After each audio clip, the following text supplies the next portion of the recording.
Hello there, my name is Jason Solis, and welcome to the Perk and Pub podcast. This one's going to be more perk than pub. What do I mean by that? The concept of the Perk and Pub podcast is there's two parts to it, or two areas to it, rather. One is the perk, one is the pub. The perk represents the conversations we have over coffee, conversations we have in the morning. The pub aspect of it represents the conversations we have in a pub, in a wine bar, over wine, beer, something like that. As you can imagine, the pub part of it's a little bit more after hours, meaning a little bit more, I want to use the term adult, but I guess that term adult usually connotates something, I don't know, you know what I mean, like explicit type of stuff. I'm not going to go into explicit type of stuff. At least I don't think so. If I end up there, that'd be odd. But what I'm saying is that when I talk about adult with this, like the pub, we're going to go into, I don't know, maybe more of, like, say we talk about romance literature. We won't be reading romance literature or something like that, but that might be something we talk about and how that fits into dating life and things like that. That's not what this one is. This is going to be the perk part of it. So welcome to the Perk and Pub. This is episode 1, and it's just going to be me. And I'll tell you a little bit about what I want to do with it in the future. It won't take that long here. Basically, eventually, I would love to have guests, be they famous people, friends, strangers, business people, creative people, whatever. I'd love to have guests and have interviews. I'd also love to just have conversations with people, bring in some of my friends, bring in these people and have a conversation, not so much an interview, but just a conversation where we're not talking about what they've done or what they're doing, but we're talking about concepts, life, things of that nature. I'm going to take a drink of my coffee here. And lastly, I'd like to just have times like this when I can talk about what's happening either in my life, if people want to hear it, or in the life of book writing, novels, because that's what I'm doing, or comics, because that's what I do. When I say comics, it's like comic strips and cartooning, maybe graphic novels. I may be getting back into that. I'm not sure right now. I'm taking a hiatus. We'll see how that goes. Talk about technology, things like Adobe Creative Cloud. Who's using Adobe Creative Cloud? And is that a good thing, right? Or is it not a good thing? What are the benefits? What are not the benefits? To talk to people about that. What sort of apps are out there that people are using to create things? Right now I am on my Mac Air. I love this laptop. It's a great laptop. And I'm using GarageBand to record this. I'm just talking right at my computer screen. That's all I'm doing. I don't have a fancy microphone. That might be evident in the way it sounds, but I just don't. I'd love to get one later on. I just don't have one right now.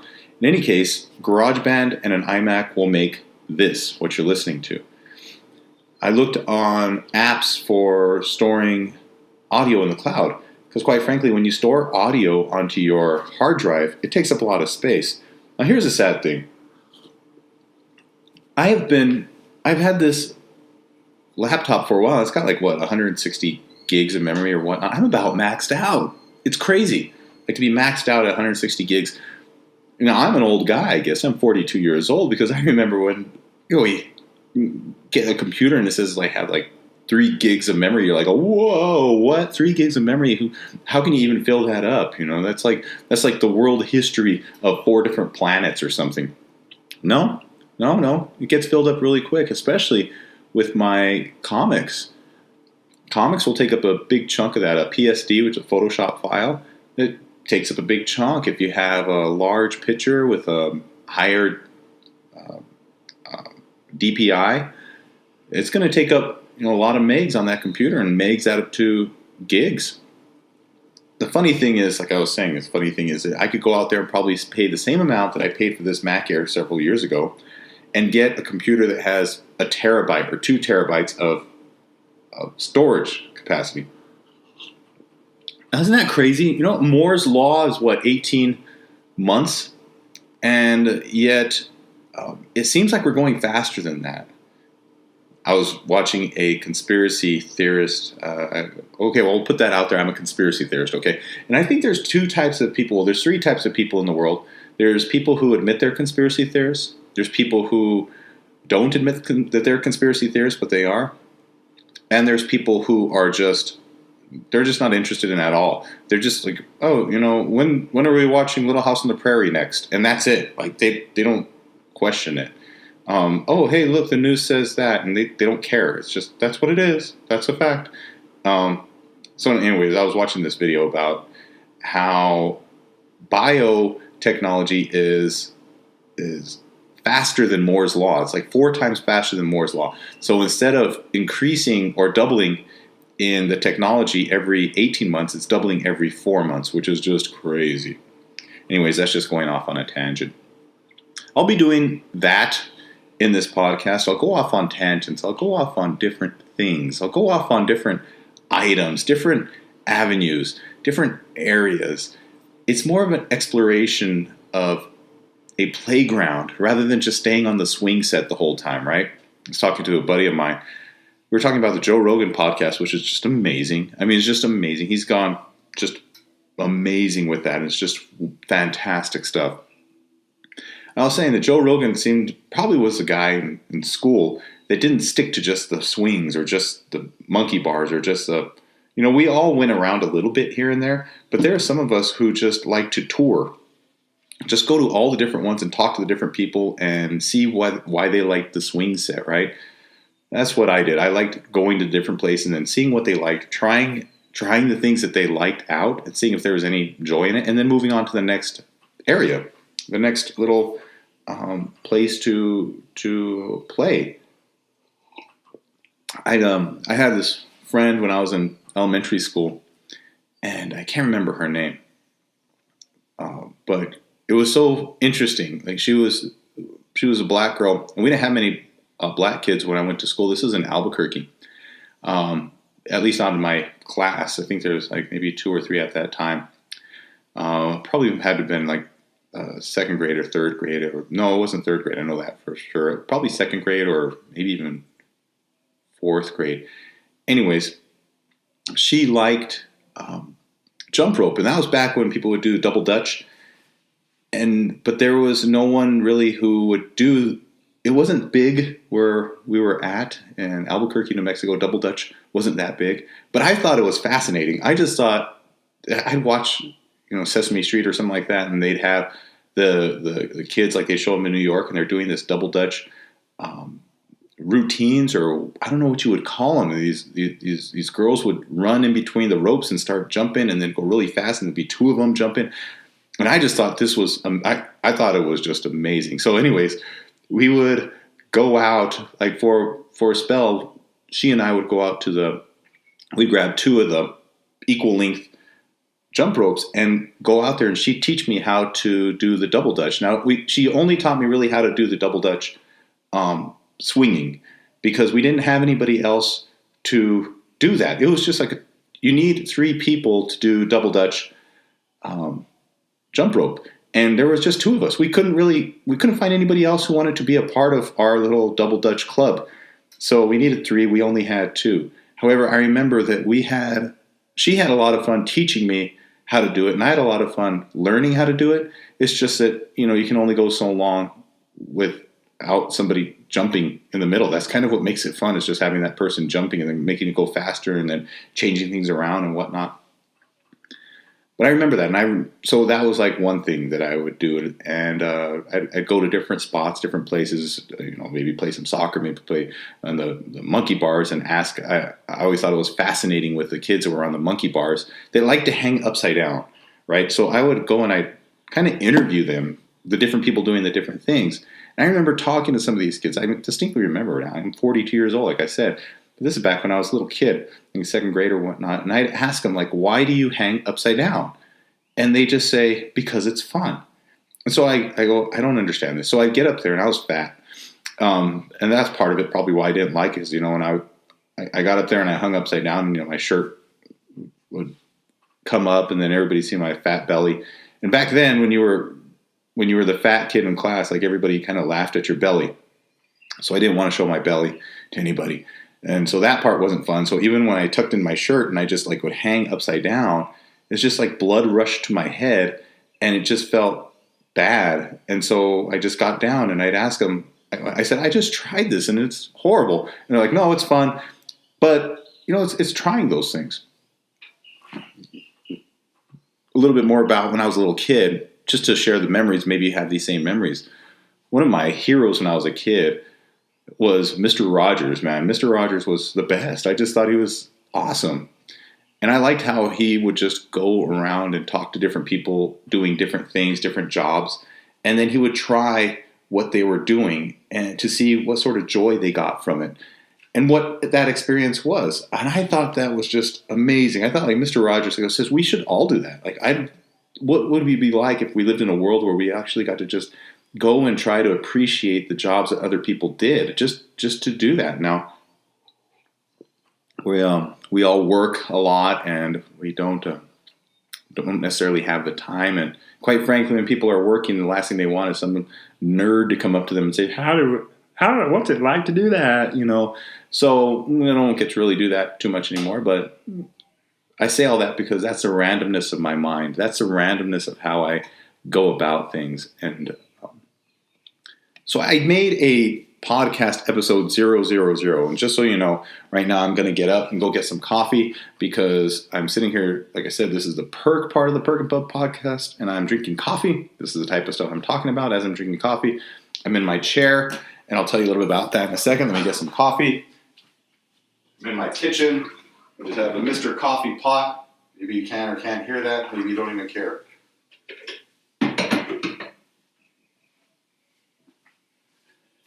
I made an episode 000, and in the 000, I went into which I may or may not publish. I think it might be kind of fun to make public so that people can hear it if they want. Or I might probably just going to make it available to my the folks in my email list because I love those are the people that are really supporting me, and I thank you so much if you're listening to this and you're part of my email list. You're part of that particular group. You know who you are. Thank you very much. I love you. So I'm sitting here in my chair. I made this episode 000. It's on the surface, it's a bit of a ramble, but it does come around. Meaning that all these things are connected. Everything is ultimately connected. Einstein was obsessed with fields, right? Everybody looks at Einstein and they say, well, the theory of relativity and whatnot. And they just boil down his entire career to that, which does a disservice to the guy because he was super smart and he did a lot of crazy, cool things. I mean, he was a violinist that was, some say, was a concert level violinist. He was that good. He would play his violin when he was having an issue, a problem that he couldn't figure out, and he'd play the violin. Excuse me. Anyways, he was obsessed with fields and how different fields mathematically can work together. How does a gravitational field work with the, weather fields? Who knows what it was? He's a smart guy. But he liked how everything was somehow connected. There was something connecting everything. And he thought, from what I can ascertain, he thought math was the one thing that connected everything together. And if he could show that math was the glue, if you will, that held everything together, then he would have succeeded. He was still working up to his last dying breath, which is amazing. But I agree with him. Now I can't prove it, and I can't prove any of what he's done. I mean, I don't even understand his level of math, physics, and whatnot. But I do believe that everything is connected, and I do believe that everything is connected even more so than just the God particle, right? Even more so than just the invisible glue or that matter, that the strange matter, that antimatter that holds matter together and things of that nature, however you want to see it, CERN and all that stuff. Everything is connected, and it's connected in a strange way. And we're not talking just like butterfly effect. We're not talking, well, if I go to the store today and I buy eggs, that's going to affect the plumber who's working down the street, in some weird butterfly effect way. I'm not saying that that's not true. I'm just saying that we're all connected. Everything is connected in a strange way. which is seemingly random, is not random at all. And that's what I like about these conversations that I have with, I'm having some coffee with friends, having some wine. I went yesterday and went to a wine bar. It was a wine bar that I was making if you get onto my email list, you'll see why I went there. Today, right now, as I'm recording this, is April 9th, 2016.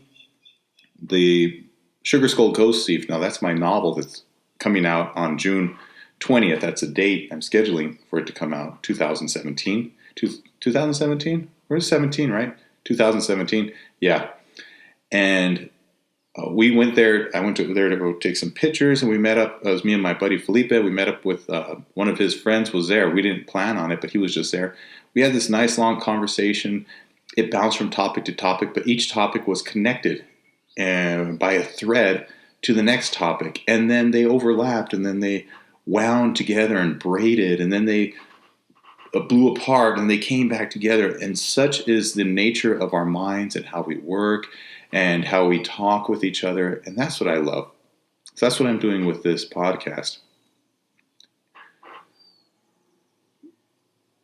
There's a lot to be said for having a manifesto. Now, the art of manliness, I can't remember the guy's name right off the top of my head. I can do a Google search or whatnot. But in any case, if you look up art of manliness, if you Google art of manliness, it'll pop up. If you do Google art of manliness manifesto, you'll get an article about why it's good to write a manifesto. Now, I'm reading a book called Your First 1,000 Books because I want to sell my first 1,000 books, right? The only way to sell 1,000,000 books is to sell 100,000 books, right? The only way to sell 100,000 books is to sell 1,000. The only way to sell 1,000 is to sell 100. The only way to sell 100 is to sell 10, and so on and so forth, right?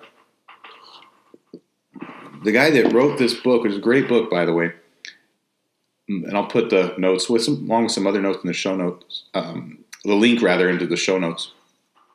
He speaks about having a manifesto and putting that on your website. And I think that that's really cool because what the manifesto does for our website is it tells people what we believe in, who we are, what we believe in, what our vision is and for the future and what we want to achieve.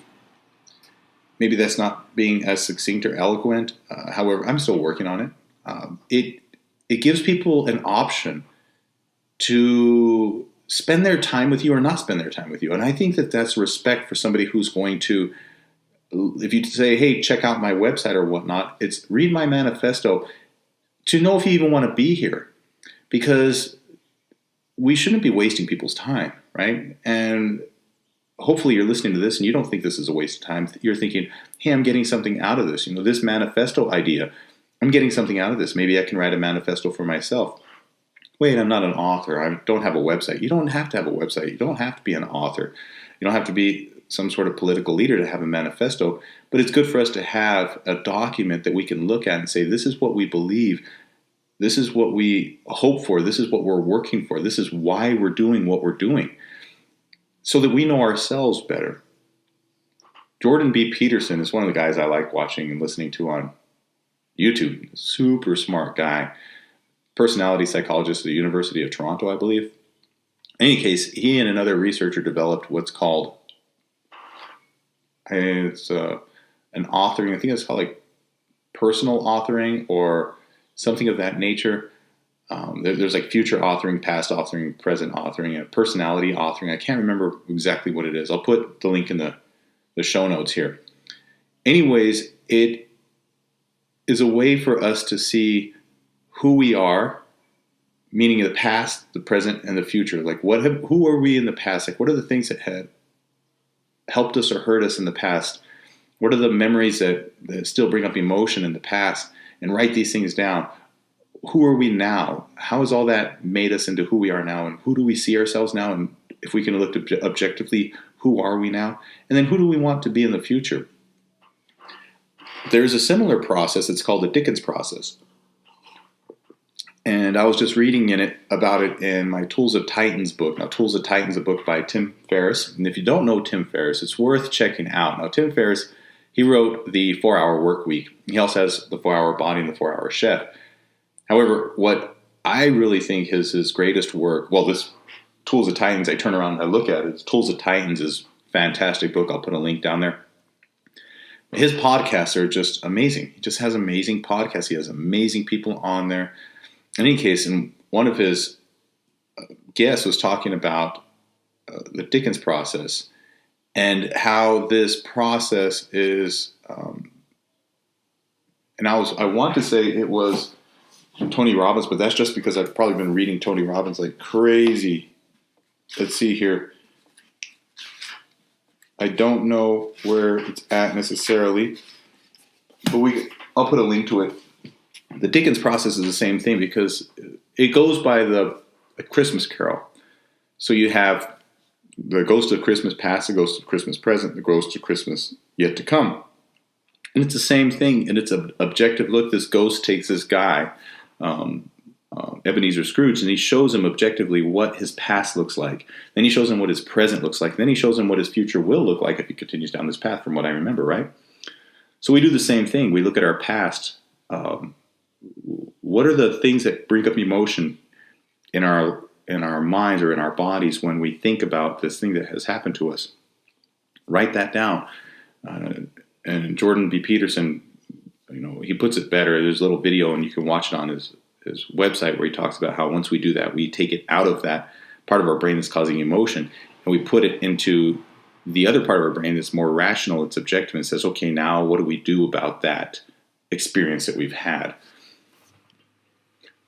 I believe that I want to go through that process, and then I want to make that manifesto, and then put that out there for you guys to see, so that you know what I'm about, because there's going to be a large swath of people who don't agree with me. One thing you need to know about me is that I love hot coffee, and I don't like not hot coffee. By not hot coffee, I mean that I'll get a cup of coffee, and then by the time I get halfway through, it's been cooled off, right? When it's scalding hot, right at the very beginning, is the best. I'm going to grab myself another cup just so you know.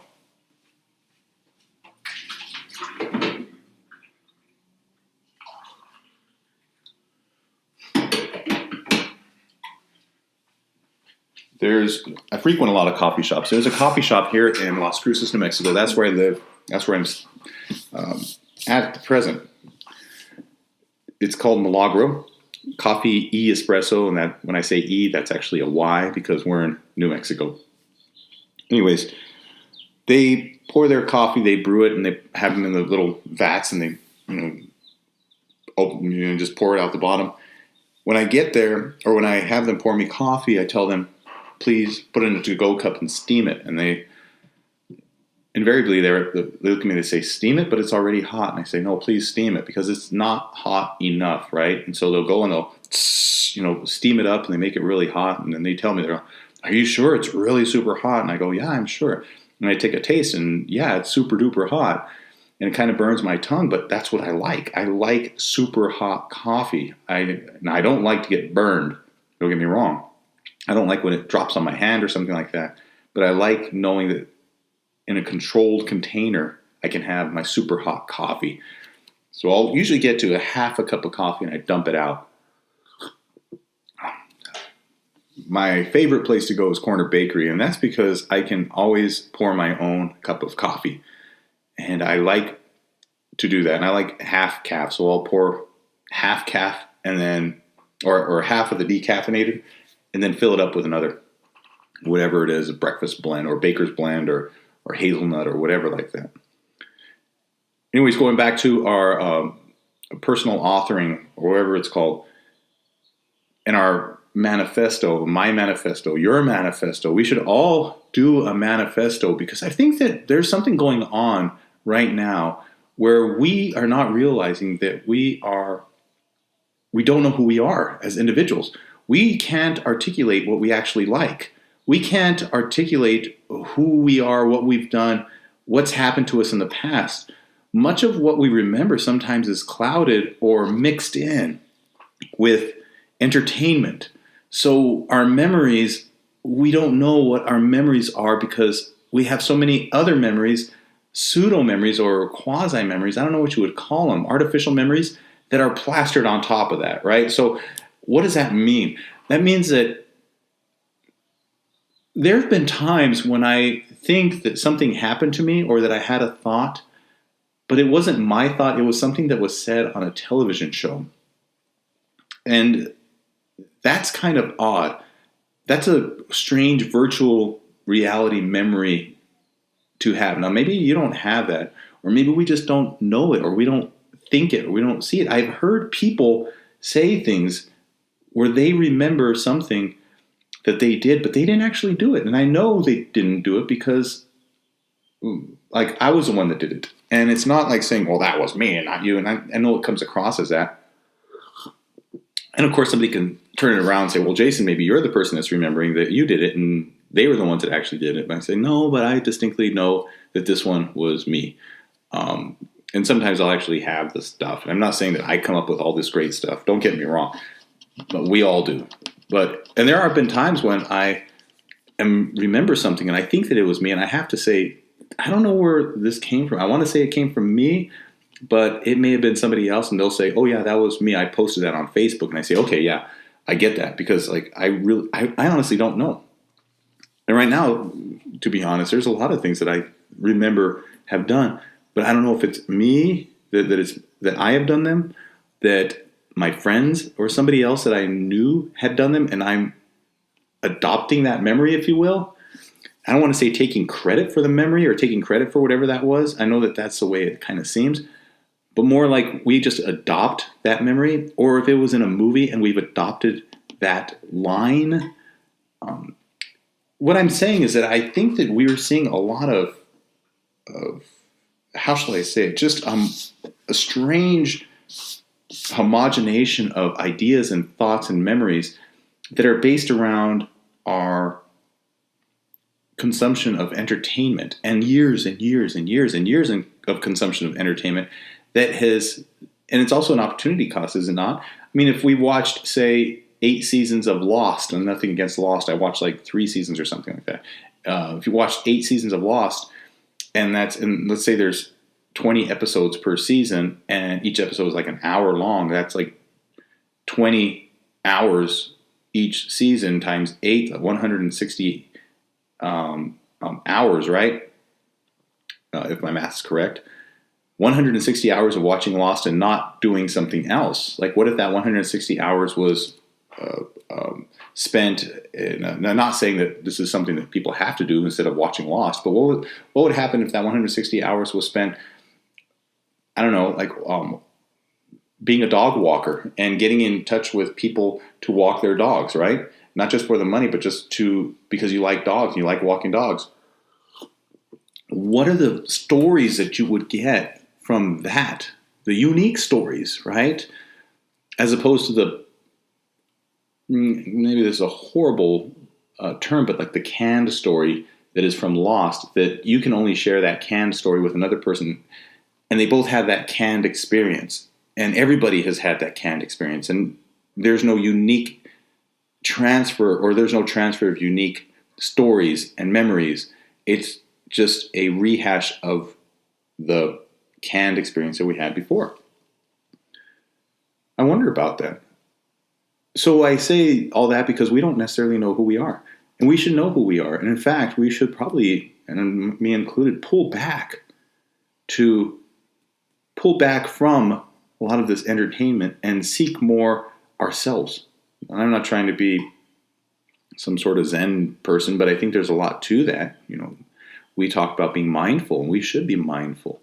Hygge, Hygge, from what I remember how it's pronounced. Check it out, look into it.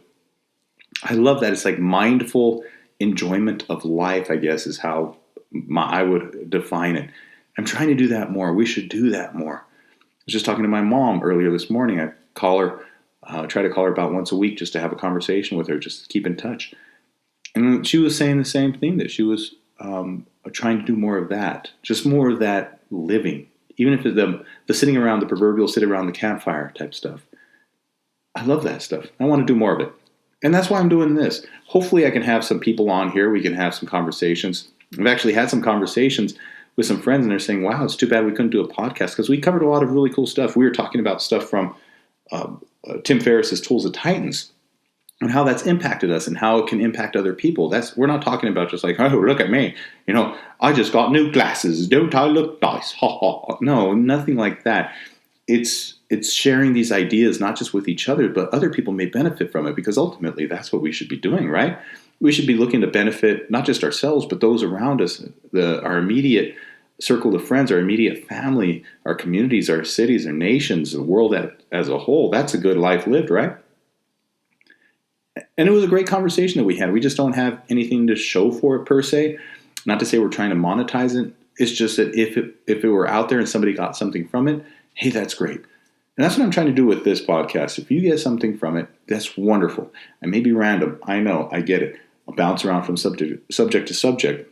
But don't we all? Don't we all? And don't we all want, it's stream of consciousness, right? We all have it in our brain. But don't we all want to be able to express things and then share things or accept things that other people are expressing, and then take those things to share them with other people and create this beautiful web of thought and understanding and knowledge and, quite frankly, wisdom? If we can find it and share that with other people, that's some good stuff. Hopefully I can share some of that here on my end with you. I'd love to get any of your thoughts. Put them in the comments if you're listening. Wherever you're listening to this, I'm probably going to post this on YouTube. And I got to figure out how to post it on some sort of a podcast platform. I'll get to that. I'm working on it.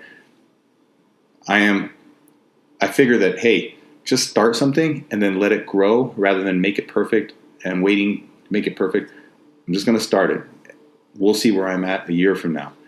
In any case, I'll leave it at that. Thank you for listening. If you stuck around this far, thank you for reading Perk at Work. Thank you for supporting me in my efforts. And I hope that I can continue to give you fun, cool content that's insightful, that reflects some of the cool, neat, humorous things about our lives. If you haven't already, subscribe to my email list. You get some really fun stuff in there. You get some behind-the-scenes things in there. You get some personal things in there. You get some, you got to subscribe. And then you'll see the nuggets, the little perks that are in there. In any case, I'm going to finish up my coffee. You finish up yours.